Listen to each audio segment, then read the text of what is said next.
नमस्कार दोस्तों। आज की कहानी स्वामिनी। आओ कुछ पल देते हैं कहानियों को।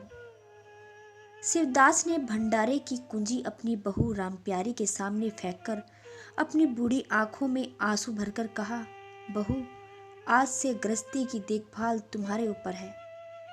मेरा सुख भगवान से नहीं देखा गया, नहीं तो क्या जवान बेटे को यूं छीन लेता। उसका काम करने वाला तो कोई चाहिए। एक हल तोड़ दूं तो गुजारा ना होगा।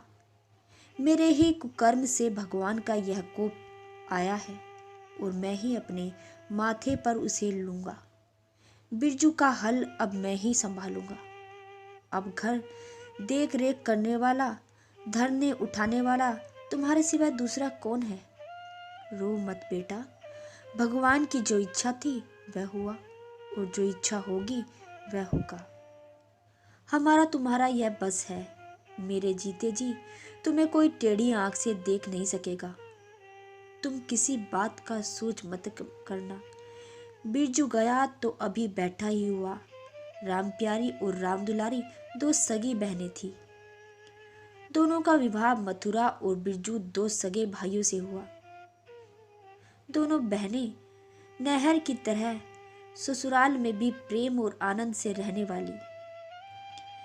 शिवदास को पेंशन मिली। दिन भर द्वार पर गपशप करते, भरा पूरा परिवार देखकर प्रसन्न होते और अधिकतर धर्म चर्चा में लगे रहते।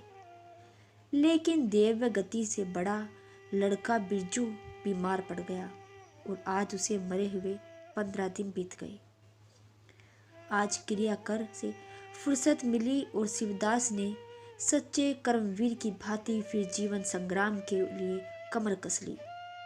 मन में उसे चाहे कितना ही दुख क्यों ना हो, उसे किसी ने रोते नहीं देखा। आज अपनी बहू को देखकर एक क्षण के लिए उसकी आंखें सजल हो गई, लेकिन उसने मन को संभाला और दृढ़ कंठ से, रुद्र कंठ से उसे दिलासा देने लगा। कदाचित उसने सोचा था घर की स्वामिनी बनकर विधवा के आंसू पूछ जाएंगे। कम से कम उसे इतना कठिन परिश्रम करना तो ना पड़ेगा। इसलिए उसने भंडारे की कुंजी बहू के सामने फेंक दी। वैधव्य की व्यथा को स्वामित्व के गर्व से दबा देना चाहता था। रामप्यारी ने पुलकित कंठ से कहा, कैसे हो सकता है दादा कि तुम मेहनत मजदूरी करो और मैं मालकिन बनकर बैठूं। काम धंधे में लगी रहूंगी तो मन बदल जाएगा। बैठे बैठे तो रोने के सिवा कुछ न होगा। शिवदास ने समझाया, बेटा, देवगति में तो किसी का बस नहीं। रोने धोने से हलकानी के सिवाय और क्या हाथ आएगा। घर में भी तो 20 काम है। कोई साधु संत आ जाए, कौन पहुंच जाएगा। उसके सेवा सत्कार के लिए किसी को घर में रहना भी जरूरी है। बहू ने बहुत से हीले किए पर शिवदास ने एक न सुनी। शिवदास के बाहर चले जाने पर रामप्यारी ने कुंजी उठाई तो उसे मन में अपूर्व गौरव और उत्तरदायित्व का अनुभव हुआ। जरा देर के लिए पति वियोग का दुख उसे भूल गया। उसकी छोटी बहन और देवर दोनों काम करने गए हुए थे। शिवदास बाहर था। घर बिल्कुल खाली था। इस वक्त वह निश्चित होकर भंडारे को खोल सकती है। उसमें क्या क्या सामान है, क्या क्या विभूति है, यह देखने के लिए उसका मन ललायित हो उठा। इस घर में वह कभी नहीं आई थी। जब कभी किसी को कुछ देना या किसी से कुछ लेना होता था, तभी शिवदास आकर इस कोठरी को खोला करता था। फिर उसे बंद करके वह ताली अपनी कमर में रख लेता था। रामप्यारी कभी कभी द्वार की दरारों से भीतर झांकती थी, पर अंधेरे में कुछ दिखाई नहीं देता था। सारे घर के लिए वह कोठरी तिलसिम या रहस्य थी, जिसके विषय में भांति भांति की कल्पनाएं होती रहती थी। आज रामप्यारी को वह रहस्य खोलकर देखने का अवसर मिल गया। उसे बाहर का द्वार बंद कर दिया कि कोई उसे भंडारे खोलते न देखे। नहीं सोचेगा बेजरूर उसने क्यों खोला। तब आकर कांपते हुए हाथों से ताला खोला। उसकी छाती धड़क रही थी। कि कोई द्वार न खटकने लगे। अंदर पांव रखा तो उसे कुछ उसी प्रकार का, लेकिन उससे कहीं तीव्र आनंद हुआ जो उसने अपने गहने कपड़े की पिटारी खोलने में होता था। मटकों में गुड़, शक्कर, गेहूं जो आदि चीजें रखी हुई थी। एक किनारे बड़े बड़े बर्तन धरे हुए थे जो शादी ब्याह के अवसर पर निकाले जाते हैं या मांगे दिए जाते हैं। एक आले पर मालगुजारी की रसीदें और लेन देन के पुर्जे बंधे हुए थे। कोठरी में एक विभूति सी छाई थी, मानो लक्ष्मी अज्ञात रूप में विराजमान हो। उस विभूति की छाया में रामप्यारी आध घंटे तक बैठी अपनी आत्मा को तृप्त करती रही। प्रतिक्षण उसके हृदय पर ममत्व का नशा छा गया था। जब वह इस कोठरी से निकली तो उसके मन में संस्कार बदल गए थे, मानो किसी ने उस पर मंत्र डाल दिया हो। उसी समय द्वार पर किसी ने आवाज दी। उसने तुरंत भंडारे का द्वार बंद किया और जाकर सदर दरवाजा खोल दिया। देखा तो पड़ोसिन चुनिया खड़ी है और 1 रुपया उधार मांग रही है। रामप्यारी ने रुखाई से कहा, अभी तो 1 पैसा घर में नहीं है जीजी, क्रियाक्रम में सब खर्च हो गया। चुनिया चकरा गई। चौधरी के घर में इस समय 1 रुपया भी नहीं है, यह विश्वास करने की बात नहीं थी। जिसके यहाँ सैकड़ों का लेन देन है वह सब कुछ क्रियाक्रम में नहीं खर्च कर सकता। अगर शिवदास ने कहना किया होता तो उसे आश्चर्य न होता। प्यारी तो अपने सरल स्वभाव के लिए गांव में मशहूर थी। अक्सर शिवदास की आंखें बचाकर पड़ोसियों की इच्छित वस्तु दे दिया करती थी। अभी कल ही तो उसने जानकी को सेर भर दूध दिया था, यहाँ तक कि अपने गहने तक मांगे दे दिए। कृपर्ण शिवदास के घर में ऐसी सरखर्च बहू का आना गांव वाले अपने सौभाग्य की बात समझते थे। चुनिया ने चकित होकर कहा, ऐसा न कहो जीजी, बड़े गाढ़े में पढ़कर आई हूँ, नहीं तुम जानती हो मेरे आदत ऐसी नहीं। बाकी 1 रुपया देना है। प्यादा द्वार पर खड़ा बकझक कर रहा है, रुपया दे दो तो किसी तरह वह विपत्ति टल जाए। मैं आज से 8वें दिन आकर दे जाऊंगी। गांव में और कौन घर है जहां मांगने जाऊं। प्यारी टस से मस न हुई। उसके जाते ही प्यारी सांझ के लिए रसोई पानी का इंतजाम करने लगी। पहले चावल दाल बनाने अपार लगता था और रसोई में जाना तो सूली पर चढ़ने से कम न था। कुछ देर बहनों में झांव झांव होती, तब शिवदास आकर कहते, क्या आज रसोई न बनेगी? तो 2 में एक उठती और मोटे मोटे टिक्कड़ लगाकर रख देती, मानो बैलों की रातिब हो। आज प्यारी तन मन से रसोई की प्रबंध में लगी हुई है। अब वह घर की स्वामिनी है। तब उसने बाहर निकलकर देखा कितना कूड़ा करकट पड़ा हुआ है। बुढ़ऊ दिन भर मक्खी मारा करते हैं, इतना भी नहीं होता कि जरा झाड़ू ही लगा दे। अब क्या उनसे इतना भी नहीं होगा?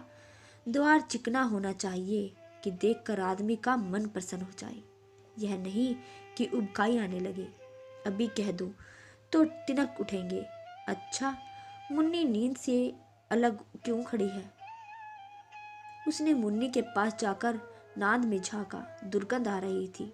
ठीक, मालूम होता है महीने से पानी ही नहीं बदला गया। इस तरह तो गायें रह चुकी, अपना पेट भर लिया, छुट्टी हुई, और किसी से क्या मतलब। हाँ, सबको अच्छा लगता है दादा द्वार पर बैठे चिलम पी रहे हैं, वह भी 3 कौड़ी का। खाने को 1.5 सेर, काम करते नानी मरती है। आज आता है तो पूछती हूँ, नान में पानी क्यों नहीं बदला? रहना हो तो रहो, आदमी बहुत मिलेंगे, चारों ओर तो लोग मारे मारे फिर रहे हैं, आखिर उससे न रह जाएगा। घड़ा उठाकर पानी लाने चली गई। शिवदास ने पुकारा, पानी क्या होगा बहू, इसमें पानी भरा हुआ है। प्यारी ने कहा, नांद का पानी सड़ गया है। मुन्नी भूसे में मुंह नहीं डालती, देखते नहीं कोसों भर पर पड़ी है। शिवदास मार्मिक भाव से मुस्कुराए और आकर बहू के हाथ से खड़ा ले लिया। कई महीने बीत गए। प्यारी के अधिकार में आते ही उस घर में जैसे बसंत आ गया। भीतर बाहर जहाँ देखिए किसी निपुण प्रबंध के हस्त कौशल, सुविचार और सुरुचि के चिन्ह दिखते थे।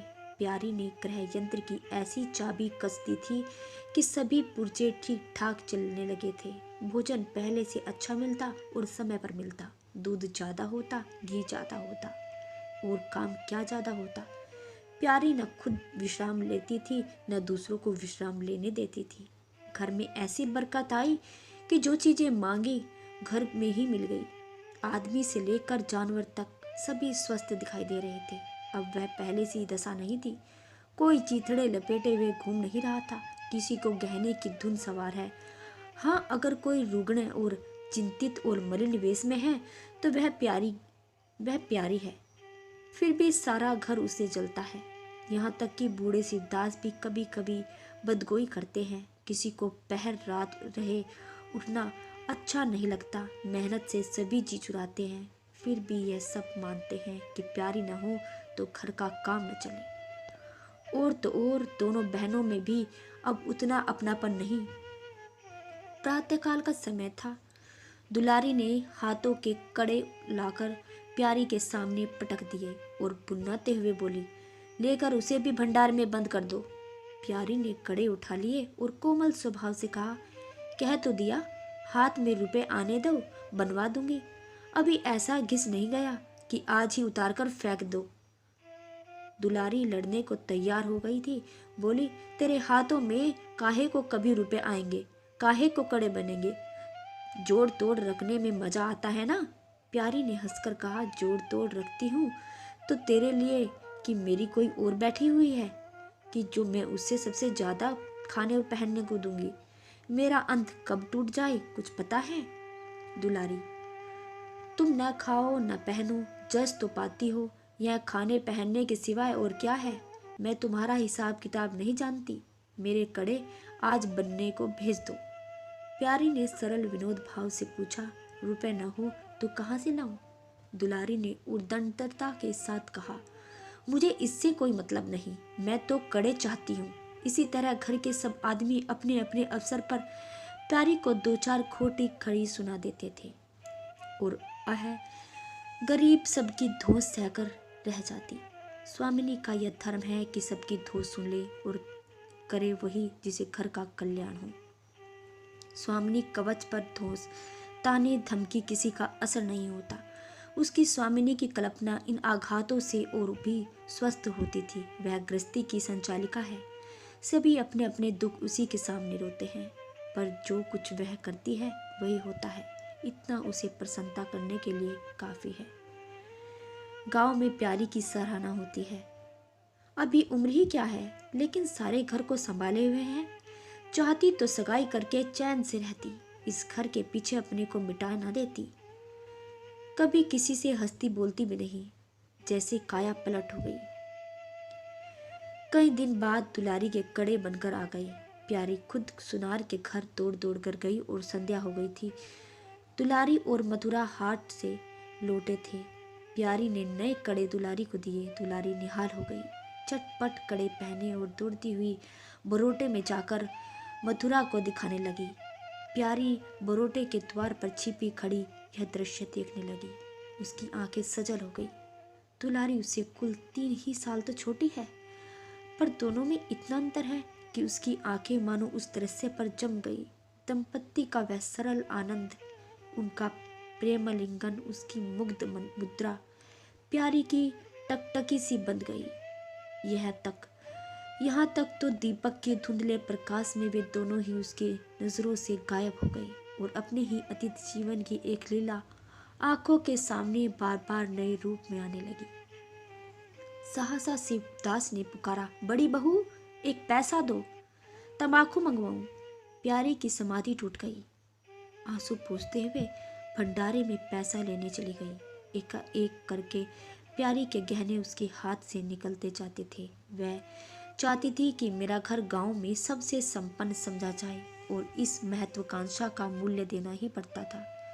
कभी घर की मरम्मत के लिए तो कभी बैलों की नई गुरोई खरीदने के लिए, कभी नातेदारों के व्यवहारों के लिए तो कभी बैलों की नई गोई खरीदने के लिए, कभी नातेदारों के व्यवहार के लिए, कभी बीमारी की दवा दारू के लिए रुपए की जरूरत पड़ती रहती थी, और जब बहुत कदर ब्यो करने पर भी काम न चलता तो वह अपनी कोई न कोई चीज निकाल देती, और वह चीज एक बार हाथ से निकलकर फिर न लौटती।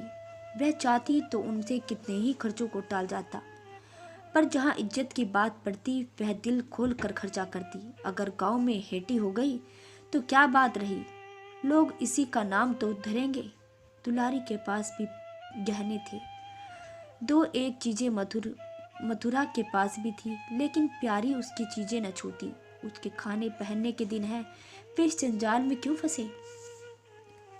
दुलारी को लड़का हुआ तो प्यारी ने धूम से जन्मोत्सव मनाने का प्रस्ताव किया। शिवदास ने विरोध किया। क्या फायदा है, जब भगवान की दया से सगाई ब्याह के दिन आएंगे तो धूमधाम से मनाएंगे। प्यारी का हौसले से भरा दिल भला क्यों मानता। बोली, कैसी बात करते हो दादा, पहल लौटे लड़के के लिए भी धूमधाम ना हुई तो कब होगी। मन तो नहीं मानता, फिर दुनिया क्या कहेगी। नाम बड़े दर्शन थोड़े। मैं तुमसे कुछ नहीं मांगती, अपना सारा सरंजाम कर लूंगी, गहनों के माथे जाऊंगी, और क्या। शिवदास ने चिंतित होकर कहा, इस तरह एक दिन धागा बिना बचेगा। कितना समझाया बेटा, भाई भौजाई किसी के नहीं होते, अपने पास तो चीजें रखेगी तो सब मुंह धोएंगे, नहीं कोई सीधे मुंह बात ना करेगा। प्यारी ने ऐसा मुंह बनाया मानो वह ऐसी बूढ़ी बातें बहुत सुन चुकी, और बोली, जो आपने हैं वे कभी भी पराए नहीं होते, वे भी न पूछे तो भी अपने ही रहते हैं। मेरा धर्म मेरे साथ है, उनका धर्म उनके साथ। मर जाएंगे तो क्या छाती पर लाद कर ले जाएंगे। धूमधाम से जन्मोत्सव मनाया गया। बहारी के दिन सारी बिरादरी को भोज कराया गया। लोग खाकर पीकर चले गए। प्यारी दिन भर की थकी मांदी आंगन में एक टाट का टुकड़ा बिछाकर कमर सीधी करने लगी। आंखें झपक गई। मथुरा उसी वक्त घर में आया। नवजात पुत्र को देखने के लिए उसका चित्त व्याकुल हो रहा था। दुलारी सौर ग्रह से निकल कर चुकी थी और गर्भावस्था में उसकी देह क्षीण हो रही थी। मुंह भी उतर गया था, पर आज स्वच्छता की लालिमा मुख पर छाई हुई थी। सौर के संयम और पौष्टिक भोजन ने देह को चिकना कर दिया था। मथुरा ने उसे आंगन में देखते ही समीप आ गया और एक बार प्यारी की ओर ताककर उसे निद्रमग्न होने का निश्चय करके उसने शिशु को गोद में ले लिया और उसका मुंह चूमने लगा। आहट पाकर प्यारी की आंखें खुल गई, पर उसने नींद का बहाना दिया। अधखुली आंखों से यह आनंद क्रीड़ा देखने लगी। माता और पिता दोनों बारी बारी से बालक को चूमते, गले लगाते, उसके मुख को निहारते। कितना स्वर्गीय आनंद था। प्यारी की तृषित लालसा का एक क्षण के लिए स्वामिनी को भूल गई। जैसे लगाम मुकबंद बोझ से लदा हुआ, हाँकने वाले के चाबुक से पीड़ित, तोड़ते तोड़ते बदन तुरंग और हिनहान की आवाज सुनकर कनौतियां खड़ी हो लेती है, वह परिस्थिति को भूलकर एक दबी हुई हिनहिनाहट से उसका दबाव जवाब देता है। कुछ वही दशा प्यारी की हुई। समीप से आने वाले मातृत्व की चहकार सुनकर जैसे जाग पड़ा और चिंताओं से इस पिंजरे से निकलने के लिए पंख फड़फड़ाने लगा। मथुरा ने कहा, यह मेरा लड़का है। दुलारी ने बालक को गोद से चिपटाकर कहा, क्यों नहीं, तुम्ही ने तो 9 महीने पेट में रखा है। शासक तो मेरा हुआ है, बाप कहलाने के लिए तुम कूद पड़े। मथुरा, मेरा लड़का ना होता तो मेरी सूरत पे क्यों जाता। चेहरा मोहरा रंग रूप सब मेरे जैसा है कि नहीं। दुलारी, इससे क्या होता है, बीज बनिए के घर से ही आता है। खेत किसान का होता है, उपज बनिए की नहीं होती, किसान की होती है। मथुरा, बातों में तुमसे कोई नहीं जीत सकता। मेरा लड़का बड़ा हो जाएगा तो मैं द्वार पर बैठकर मजे से हुक्का पीऊंगा। दुलारी, मेरा लड़का पढ़े लिखेगा और किसी बड़े ओहदे पर जाएगा, तुम्हारी तरह दिल भर बैल के पीछे नहीं चला दौड़ेगा। मालकिन का कहना है कल एक पालना बनवा दे। मथुरा, अब बहुत सवेरे ना उठा करना और छाती फाड़कर काम भी ना करना। दुलारी, यह महारानी जीने देगी। मथुरा, मुझे तो बेचारी पर दया आती है, उसके कौन बैठा हुआ है, हम ही लोगों के लिए मरती है। भैया होते तो अब तक 2-3 बच्चों की माँ हो गई होती। प्यारी के कंठ में आंसू का ऐसा वेग उठा कि उसे रोकने में सारी देह कांप उठी। अपना वंचित जीवन उसे मरुस्थल सा लगा। उसकी सूखी रेत पर वह हरा भरा बाग लगाने को निष्फल चेष्टा कर रही थी। कुछ दिनों के बाद शिवदत्त भी मर गया। उधर दुलारी के 2 बच्चे और हुए। वह भी अधिकतर बच्चों के लालन पालन में व्यस्त रहने लगी। खेती का काम मजदूरों पर आ पड़ा। मथुरा मजदूरों तो अच्छा था, संचालन अच्छा न था। उसे स्वतंत्र रूप से काम करने का कभी अवसर न मिला। खुद पहले भाई की निगरानी में काम करता था, बाद में बाप की निगरानी में काम करने लगा। खेती का तौर तरीका नहीं जानता था। वही मजदूर उसके यहाँ टिकते नहीं थे। जो मेहनती नहीं है, खुशामद करने से कुशल होते थे। इसलिए प्यारी की अब दिन में 2-4 चक्कर हार के भी लगने लगते। कहने को तो अब वह अब भी मालकिन थी, पर वास्तव में घर भर की सेविका थी। मजूरी भी उससे त्योरियां बदलते। जमींदार का प्यादा भी उसी पर धोंस जमाता। भोजन में किफायत करनी पड़ती। लड़कों को 2-3 जितनी बार मांगे उतनी बार कुछ न कुछ चाहिए। दुलारी तो लड़कोरी थी, उसे भरपूर भोजन चाहिए। मथुरा घर का सरदार था, उसके अधिकार को कौन छीन सकता है। मजदूर भला क्यों रियायत करने लगे। सारी कसर प्यारी पर निकलती। वही एक फालतू चीज थी। अगर आधा पेट खाए तो किसी की हानि ना हो सकती थी।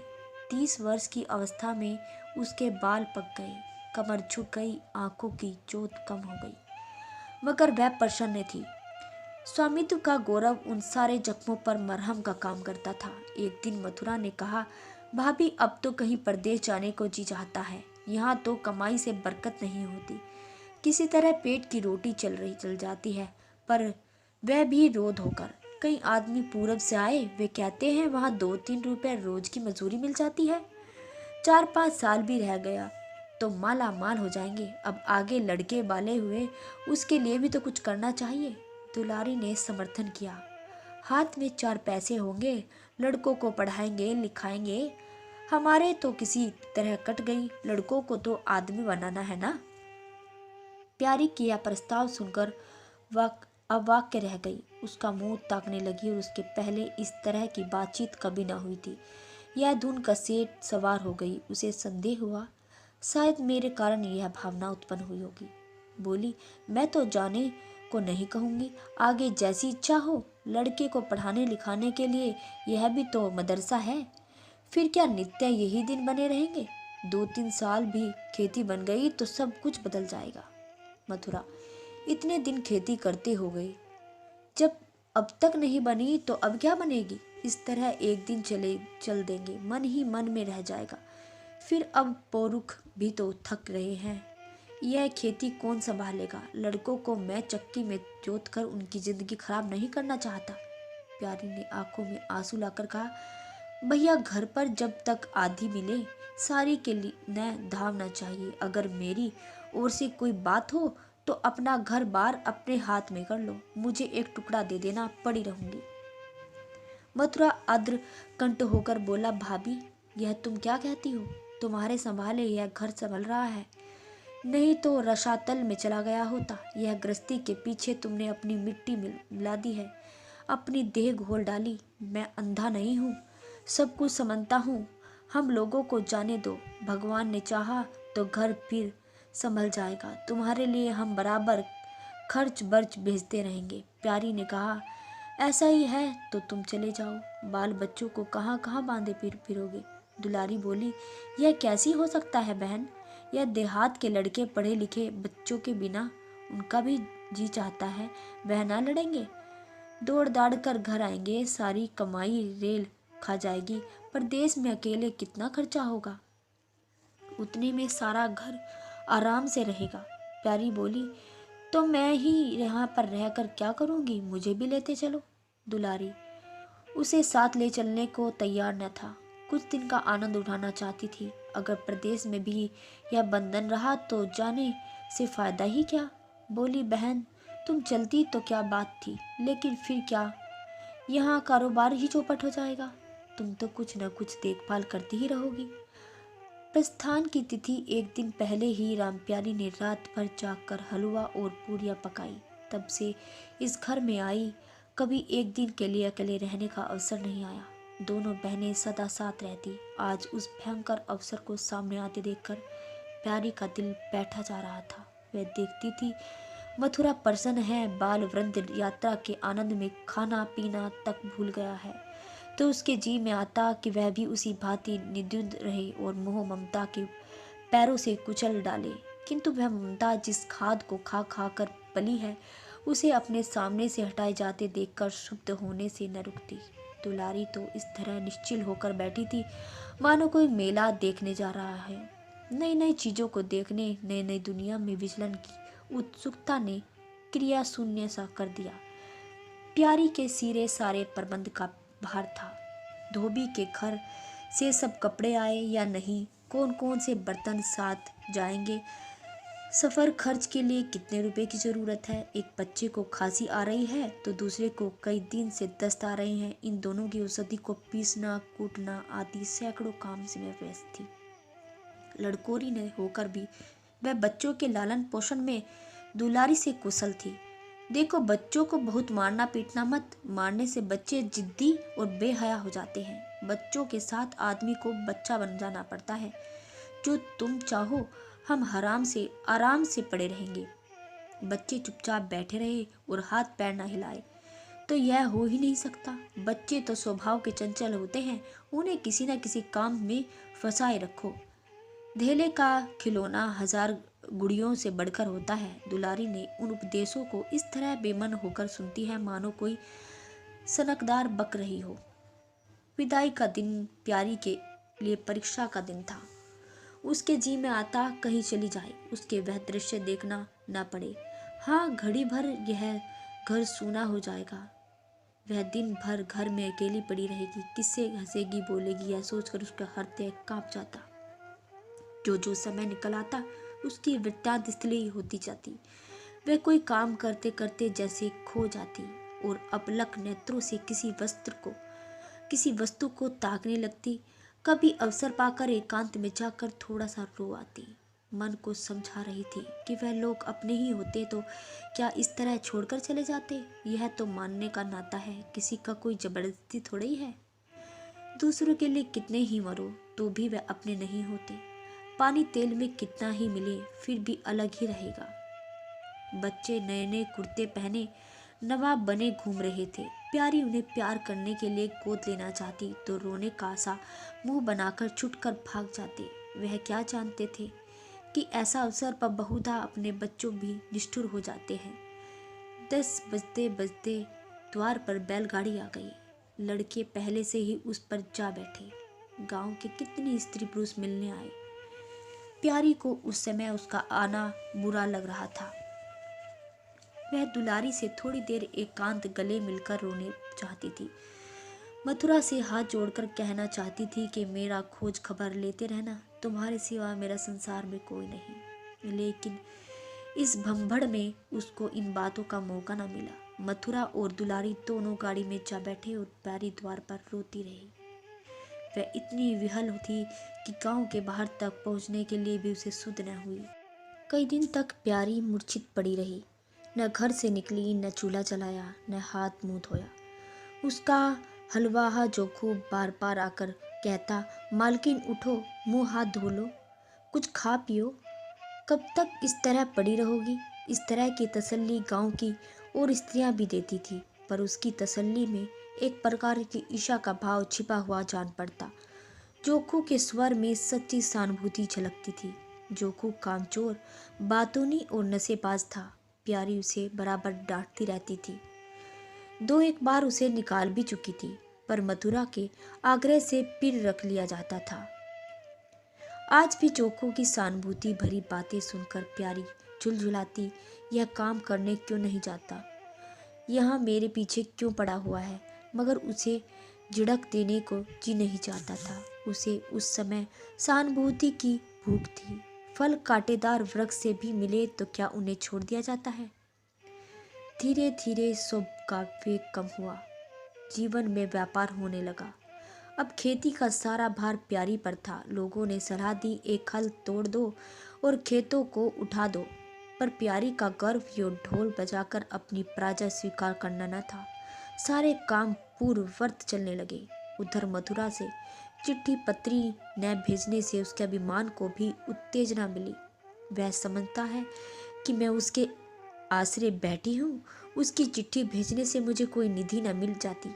उसे अगर मेरी चिंता नहीं है तो मैं कब उसकी परवाह करती हूँ। घर में तो अब विशेष काम हो रहा है। प्यारी सारे दिन खेती बाड़ी के कामों में लगी रहती। खरबूजे बोए थे, वह खूब फले और खूब बिके। पहले सारा दूध घर में खर्च होता था, अब बिकने लगा। प्यारी की मनोवृत्तियों में ही एक विचित्र परिवर्तन आ गया। वह अब साफ कपड़े पहनने लगी, मांग चोटी की ओर से भी उतनी ही उदासीन थी। आभूषणों में भी रुचि हुई। रुपए हाथ में आते ही उसने अपनी गिरवी गहने चुड़ाए और भोजन भी संयम से करने लगी। सागर पहले खेतों की सींच कर खुद खाली हो जाता था, अब निकास की नालियां बंद हो गई थी। सागर में पानी जमा होने लगा और उसे हल्की हल्की लहरें भी थी। खिले हुए कमल भी थे। एक दिन जोगू हार में लौटा था तो अंधेरा हो गया था। प्यारी ने पूछा, अब तक वहां क्या करते थे? जोगू ने कहा, 4 कैरियां बज रही थी, मैंने सोचा 10 मोट और खींच दूं, कल का झंझट कौन रखे। जोगू अब कुछ दिनों से काम में मन लगाने लगे थे। तब तक मालिक उसके सिर पर सवार रहते थे, वह हीले हवाले करता था। अब सब कुछ उसके हाथ में था। प्यारी सारे दिन हार में थोड़े ही रह सकती है, इसलिए अब उसे जिम्मेदारी आ गई थी। प्यारी ने लोटे का पानी रखते हुए कहा, अच्छा हाथ मुंह धो डालो। और आदमी जान रखकर काम करता है, हाय हाय करने से कुछ नहीं होता। खेत आज न होता तो कल होता, क्या जल्दी थी। जोखू ने समझा प्यारी बिगड़ रही है। उसने तो अपनी समझ से कारगुजारी की और समझता था तारीफ होगी। यहाँ आलोचना हुई। चिढ़कर बोला, मालकिन दाहिने बाइने दोनों ओर चलती हो, जो बात नहीं समझते हो उसे क्यों कूदती हो। कल के लिए तो उजवा के खेत पड़े सूख रहे हैं, आज बड़ी मुश्किल से कुआ खरीद हुआ है, सवेरे में पहुंचता तो कोई और आकर छेक लेता, अठवारे तक रह देखना पड़ती। तो सारी उक विदा हो गई। प्यारे को उसी सरलता और हंसकर बोली, अरे तो मैं तुझसे कुछ कह थोड़ी रही हूँ पागल, मैं तो कहती हूँ कि जान रखकर काम, कहीं बीमार पड़ गया तो लेने के देने पड़ जाएंगे। जोको, कौन बीमार पड़ जाएगा? मैं 20 साल से कभी सिर तक को तो दुख नहीं हुआ, आगे की तो बात ही क्या। कहो रात रात भर काम करता हूँ।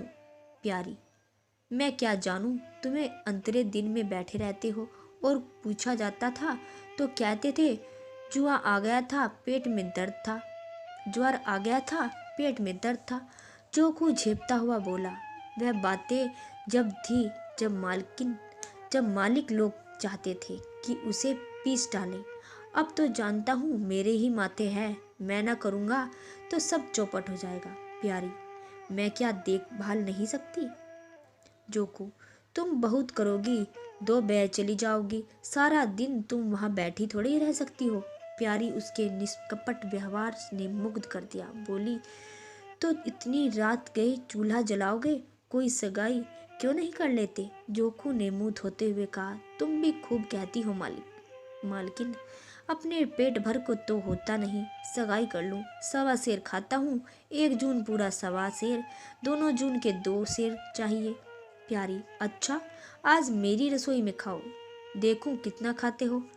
जोखू ने पुलकित होकर कहा, नहीं मालकिन, तुम बनाते बनाते थक जाओगी। हाँ, आध सेर के 2 रोटी बनाकर खिला दो तो खा लूं, मैं तो यही करता हूँ, बस आटा सान कर 2 लिट बनाता हूँ और उपले पर सेक लेता हूँ, कभी मट्ठे से तो कभी नमक से तो कभी प्याज से खा लेता हूँ और आकर पड़ जाता हूँ। प्यारी, मैं तुम्हें आज फुलके खिलाऊंगी जोखू, तब तो सारी रात खाते बीत जाएगी। प्यारी, बको मत, चटपट आकर बैठ जाओ। जोखू, जरा बैलों को सानी पानी देता और बैठ जाऊं। जोखू और प्यारी ने ठनी हुई थी। प्यारी ने कहा, मैं कहती हूँ धान रोपने की कोई ज़रूरत नहीं, झड़ी लग जाएगी तो खेत डब जाएंगे, बरखा बंद हो जाएगी तो खेत सूख जाएंगे, ज्वार बाजरा सन अरहर सब तो ये धान सही है। जोखू ने अपने विशाल कंधे पर फावड़ा रखते हुए कहा, जब सबका होगा तो मेरा भी होगा। सबका डूब जाएगा तो मेरा भी डूब जाएगा। मैं क्यों किसी से पीछे रहूं? बाबा के ज़माने में 5 बीघे से कम नहीं रोपा जाता था। बिरजू भैया ने उसे 1-2 बीघे बढ़ा दिए। मथुरा ने भी थोड़ा बहुत हर साल रोजा। तो मैं क्या सबसे गया गुजरा हूँ? मैं 5 बीघे से कम न लगाऊंगा। तब घर में 2 जवान काम करने वाले थे। मैं अकेला उन दोनों के बराबर खाता हूँ, दोनों के बराबर काम भी करूँगा। चल, झूठा कहीं का। कहते थे 2 सेर खाता है, 4 सेर खाता हो। आधा सेर रह गया, एक दिन तोला तब मालूम होगा। तोला है, बड़े खाने वाले हैं। मैं कह देती हूँ, धान न रोपा, मजूरी मिलेगी नहीं, अकेला हनकान होना पड़ेगा। तुम्हारी बला से मैं ही हनकान हूँगा ना, यह दे किस दिन काम आएगी। प्यारी ने उसके कंधे पर से फावड़ा ले लिया और बोला, तुम पहर रात तक ताल में रहोगे अकेले, मेरा जीव बेगा। जोकू को उबने का अनुभव न था। कोई काम न होता था तो आदमी पढ़कर सो जाता, जी क्यों उबे। बोला, जी उबे तो सो रहना, मैं घर रहूँगा तब तो और भी जी उबेगा। मैं खाली बैठता हूँ तो बार बार खाने की सूझती है, बातों में देर हो रही है और बादल घिरे आते हैं। प्यारी ने कहा, अच्छा, कल से जाना, आज बैठो। जोकू ने माँ ने बंधन में पड़कर कहा, अच्छा बैठ गया, कहो क्या कहती हो। प्यारी ने विनोद करते हुए पूछा, कहना क्या है, मैं तुमसे पूछती हूँ, अपनी सगाई क्यों नहीं कर लेते? अकेले मरते हो तब 1 से 2 हो जाओगे। जोकू शर्माता हुआ बोला, तुमने फिर वही बेबात की बात छेड़ दी। मालकिन, किससे सगाई कर लूं? यहाँ ऐसी मरियार लेकर क्या करूँगा जो गहनों के लिए मेरी जान खाती हो। प्यारी, यह तो तुमने बड़ी शर्त लगाई। ऐसी औरत कहाँ मिलेगी जो गहने भी ना चाहे। जोकू, यहाँ यहाँ मैं थोड़े ही कहता हूँ कि वह गहने न चाहे, मेरी जान न खाए। तुमने तो कभी गहनों के लिए हट नहीं किया, बल्कि अपने सारे गहने दूसरे के ऊपर लगा दिए। प्यारी के कपोलों पर हल्का सा रंग आ गया। बोली, अच्छा, और क्या क्या चाहते हो? जोकू, मैं कहने लगूंगा तो बिगड़ जाओगी। प्यारी की आंखों में लज्जा की एक ऐसी रेखा आई। बोली, बिगड़ने की बात कहोगे तो जरूर बिगड़ूंगी। जोकू, तो मैं न कहूँगा। प्यारी ने उसे पीछे की ओर ढकेलते हुए कहा, कहोगे कैसे नहीं, मैं कहला के छोड़ूंगी। जोकू, मैं चाहता हूँ कि वह तुम्हारी तरह हो, ऐसी गंभीर, ऐसी बातचीत में चतुर, ऐसी ही अच्छा पकाती हो और ऐसी ही किफ़ायत करती हो, ऐसी ही हंसमुख हो। बस ऐसी ही औरत मिलेगी तो करूँगा, नहीं तो नहीं करूँगा। प्यारी का मुख लज्जा से आरक्त हो गया। उसने पीछे से हटकर कहा, तुम बड़े नटखट हो, हंसी हंसी में सब कुछ कह दिया।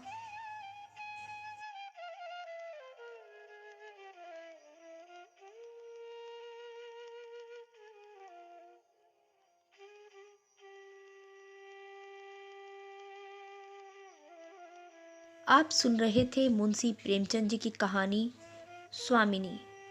कहानी अच्छी लगी हो तो इसे लाइक करें, शेयर करें और सब्सक्राइब करें। धन्यवाद। भगवान करे आपका दिन शुभ हो।